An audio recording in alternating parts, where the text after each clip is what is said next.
What is up, YouTube? Fluttershy RLC, and we're back with my Arizona Diamondbacks franchise here on MLB The Show 16. Finally back at home.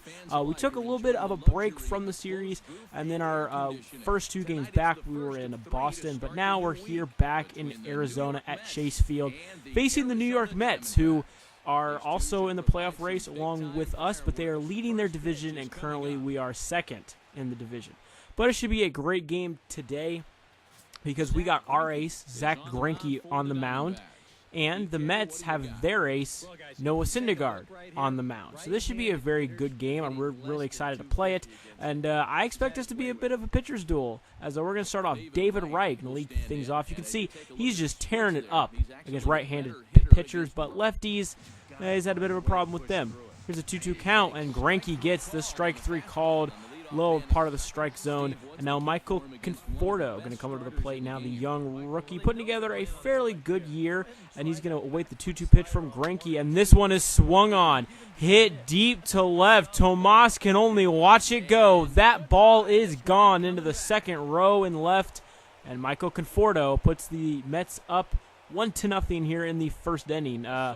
I felt like that was a pretty good pitch. Wasn't my best, but still was right into his sweet spot. Again, left-handed batter, right-handed pitcher. So his 14th of the year, and gives the Mets the early 1-0 lead here. And with Syndergaard on the mound, who knows, right? Because we've had, inconsistencies with our offense, and facing probably one of the best pitchers this year, it's going to be tough. Emil Rosado makes a nice grab there to retire Yoenis Cespedes.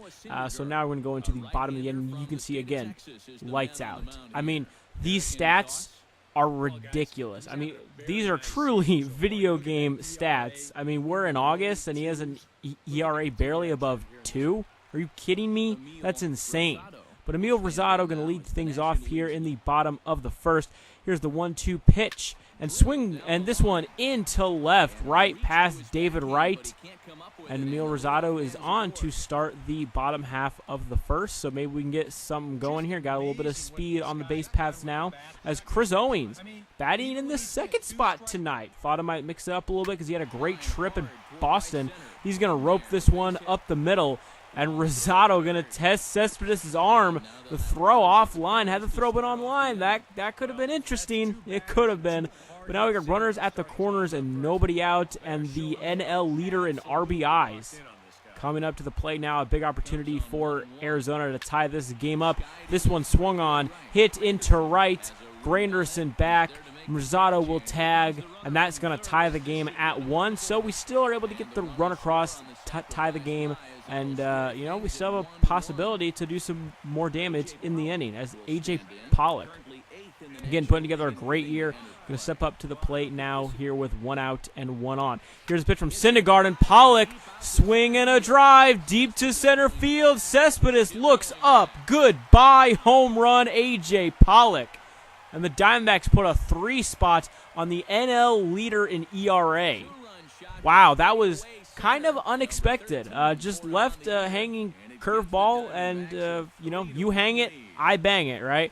And that was a big fly into center field, 425. He did not miss that one. And now Arizona's got a 3-1 lead here in the first.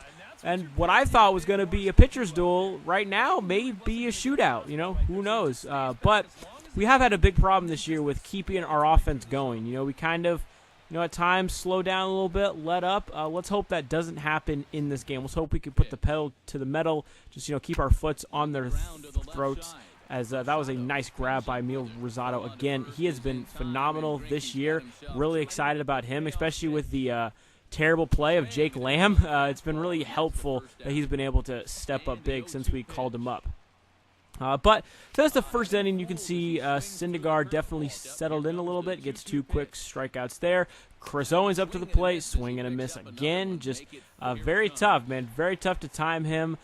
He's just got a lot of nasty stuff. I mean, when you throw a slider at 90 miles an hour, it's just, that alone, can throw you off. He doesn't even have to throw it. You're just, you kind of expect it, and then boom, he, gets you with that nasty hook, and then, and then he can throw the 100-mile-an-hour fastball. So all sorts of impressive things from that kid. And even from a Royals fan, I can say I love Noah Syndergaard. Even though, during the World Series, but as a baseball fan, I love the way that kid plays. He plays with just so much energy, so much fire. He's a real competitor, and I'm just really excited, to see him and how he matures, how he progresses, and just I think he's gonna have a career year this year. And honestly, I am gonna make a prediction video later on, once MLB 17 comes out. But I'm gonna let you guys know right now that the Mets are my favorites in the National League. They definitely are, but on one condition: if their pitching staff can stay healthy. I really do think that their hitting is good enough to be able to win them a good amount of games because their pitching can be just lights out. But again, if they can stay healthy, I mean, pretty much 4 out of their 5 guys in the rotation from opening day, they ended the year on the DL. So, it's really if they can stay healthy. If they can stay healthy, in my opinion, the Mets are my favorite in the National League. But anyway, so enough about that. You guys will get to hear more about that when I come out with my predictions video. But that'll be when MLB 17 comes out, which, by the way, super excited for. I think I mentioned in the last video the teams that I'm thinking about for MLB 17. One of them is the Rockies. I'm definitely thinking about them because I love their jerseys. I love their stadium. Coors Field is just a lot of fun to play in because you get so many home runs in that park. And they've never won a World Series, so it'd be kind of cool to, maybe lead them to a World Series. But as I've been talking away here, we found ourselves in a bit of an issue, or a bit of a predicament. We almost got out of it there, but the shortstop unable to keep a glove on that, and so now there's 2 outs, runners at the corners now, and that one gets away. Here comes the runner to the plate. Greinke's there, and Greinke gets him at home. Oh, Conforto tried to steal a run there, but a great job by Greinke to get there and to cover the bag. And we still have our 3-1 lead. And, in case you guys haven't been watching, the score has not changed since the first inning. We haven't been able to score anything, but neither have they. So I think as long as that stays the same, then I think we'll be fine. But, I don't know. There's still a lot of game to go, respectively, so we're just going to have to wait and see. But as of right now, things are going good. We're getting these quick outs, getting through these innings. We had that one issue in the last inning, but other than that, things have been good. But Travis d'Arnaud gets yet another hit. And so, here in the top of the 7th, the Mets still alive here, trying to see if they can push something across. Curtis Granderson into center field. There's now 2 men on.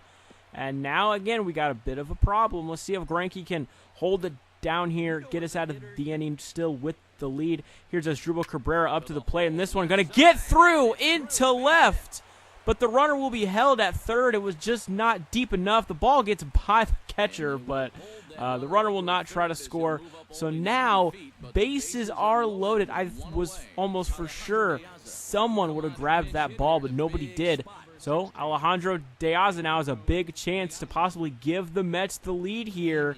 But with 1 out, here's the 3-1 pitch. This one on the ground to the shortstop. They got 1, and they got 2. A double play to end the inning. And again, the Mets threaten, but the Diamondbacks shut them down. But now we need our hitting.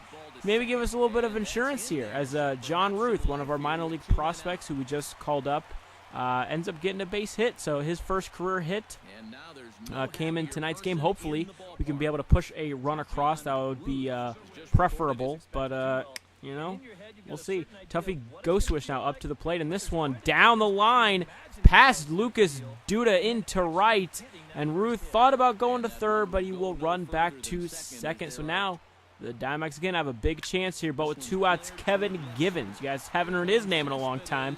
He's just going to pop this one up to Cespedes to end the inning. So we're able to get 2 men on, but unable to push them across. So now we're going to go into the bullpen because I did pinch hit for Greinke. Andrew Chafin going to come on to pitch now here in the top of the 8th and just barely missed with that changeup on the inside part of the zone. Ball 4. Michael Conforto up to the plate, and that one over to second. Got one, and then they will get to a big double play there again. I'm telling you, the double play is a pitcher's best friend. So now Cespedes up. Here's the 2-2 pitch on the ground to third. Rosado makes the play over to first in time to end the inning. So Andrew Chafin comes in, gets 3 guys, and now we're on to the bottom of the 8th, which we start off with a walk. So now that we got a lot of speed on base, maybe we can push a run across here, a big insurance run. Rosado's trying to steal. Here's the throw, not in time, and he is safe at second base. Pretty big stolen base there, especially if we can maybe push this run across. As we're going to go drop down the sacrifice bunt. No way they'll be able to get Rosado at third, so now we got a runner at third and only 1 out. It's a pretty good job there by Chris Owens to drop down the sacrifice bunt. So now Paul Goldschmidt coming up to the plate now. He does have an RBI on a sac fly, trying to drive in this big insurance run. Here's the 1-2 pitch. Swung, and this one into right. That's going to score a run, and now it's 4-1, a big insurance run there that the Diamondbacks push across. So now we'll go into the top half of the 9th with a 3-run lead, and Kelvin Herrera going to come on to try to close this game out and try to give us a big win here. You can see his stats aren't that good, but he did spend half the year with Kansas City, but since he's been with us, he's been lights out, phenomenal. So I've just been really pleased with him. I've always loved using him, especially in this game, as we get a nice ground ball over to short there, and this one over to first. And there's 2 down now in the inning, and it looks like the Diamondbacks are going to be able to come away with a win today. Travis d'Arnaud, 2-2 count. Here's the pitch, and he swings and misses on the fastball, and the Diamondbacks will hold on and win the game 4-1. Great pitching matchup. Greinke pitched great. Our bullpen did what they needed to do, and the offense just did enough to get us this win. A.J. Pollock, that big 2-run home run in the first. And, again, at first I was like, okay, this is going to be a pitcher's duel. And then after the first, I was like, okay, I guess it'll be a shootout then. And then the rest of the way, it was complete pitcher's duel. But a great game. Hope you guys did enjoy. After this, I will have a short little clip of the last game we played against the Mets. It's just the end of the game. I didn't record the whole game because, again, I want to try to do this as quick as I can before MLB 17 comes out, so I'm not playing all of the games, but I did jump into this game at the end, so I'll leave you guys with that, and I hope you enjoyed, and I'll see you on the next one. Peace out, and as usual, have a great day, guys. So now, the 2-1 pitch to right. Oh, he swings and sends it deep into right center. That ball is gone. A 3-run home run pulls the Mets to within 2. So now in the 9th, Granderson up, ground ball up the middle. That's a base hit. 1 run will score. Here comes the tying run to the plate. He is safe, and the Mets tie the game in the 9th. And now Walker up, bases still loaded. This one into left. Dyson is there, makes the catch. Here's the throw. It will not be in time, and the Mets score 3 in the 9th to take the lead. So now Herman up, 3-2 count. Here's a pitch from Familia. He swings and sends a ball deep to left. Lagares back at the wall, and he can only watch it go. Chris Herman has tied the game. A solo home run off Jeurys Familia in the bottom of the 9th. What an improbable comeback for Arizona after blowing a 5-run lead in the 8th and then giving up the lead in the 9th. Able to tie it back up here in the bottom of the inning. Chris Herman coming up clutch here after the injury to Wellington Castillo. Chris Herman comes up clutch with a big solo home run to tie the game. And here's the 2-2 pitch. Herman into left field. Peralta will score, and the Diamondbacks win it. Chris Herman with the game-tying home run in the 9th. And then he drives home the winner in the 13th. And the Diamondbacks keep fighting for the NL West. They are now just a game behind the Dodgers. What an improbable win tonight by the Diamondbacks.